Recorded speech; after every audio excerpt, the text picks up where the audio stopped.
Et là, j'ai réalisé qu'il n'avait pas de pied.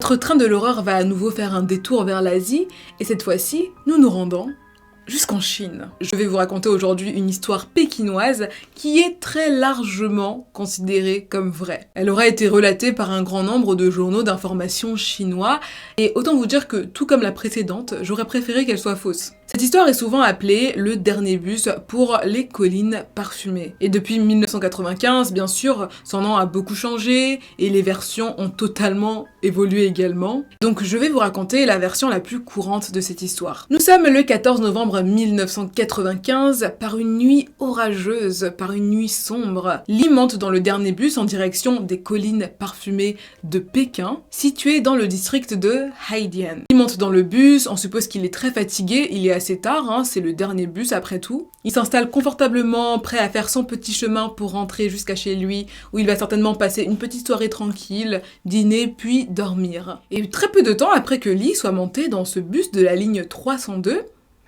deux hommes, à l'extérieur, font signe au bus de s'arrêter.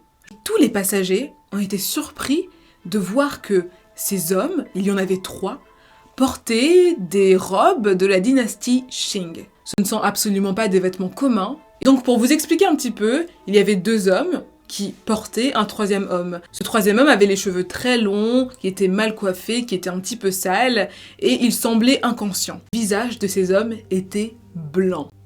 Blanc fantôme. Et là vous l'imaginez bien, Li n'était pas très à l'aise. Le pauvre conducteur a essayé un petit peu de calmer le jeu en rassurant les passagers, en leur disant « Écoutez, ne vous inquiétez pas, ce sont certainement des acteurs, des comédiens, ils sont déguisés, il n'y a pas de problème, on repart. » Et donc Li observe ces hommes, du coin de l'œil, il n'ose pas vraiment les regarder en face parce que quelque chose ne va pas avec ces hommes. Il y a quelque chose d'étrange avec eux, il ne sait pas quoi, mais il le sait. Peu à peu, lentement, au fil des arrêts, le bus se vide de ses passagers, mais les 3 hommes sont toujours dans le bus, et finalement, au bout d'un moment, il ne reste plus que Li et une vieille femme. Là d'un coup, la vieille dame accuse brusquement Li d'avoir volé son portefeuille. Et là, la vieille femme dit à Li « Écoutez, je sais que vous ne m'avez pas volé mes affaires. J'ai toujours mon portefeuille, je suis désolée de vous avoir mis dans cette situation. Quand nous étions dans le bus, une sorte de rafale de vent est venue soulever la robe des 3 hommes mystérieux.